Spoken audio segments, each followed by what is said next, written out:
How to permanently delete messages on iPhone. Hey everyone, welcome back to our channel. In this video I will guide you on how you can permanently delete messages on your iPhone, so make sure to watch the video till the very end. So if you want to permanently delete messages on your iPhone, let's say there's a certain message that you don't want to see in your messaging app, all you have to do is just long press on it here and then just tap the delete option in order to delete that particular message. Now when you delete it, they are still not permanently deleted because they are still accessible from your trash.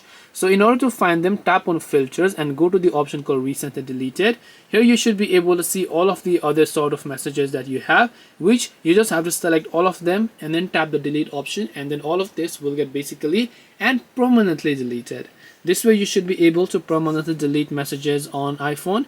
Hope this video was very helpful. If you have got any more questions, feel free to leave them down.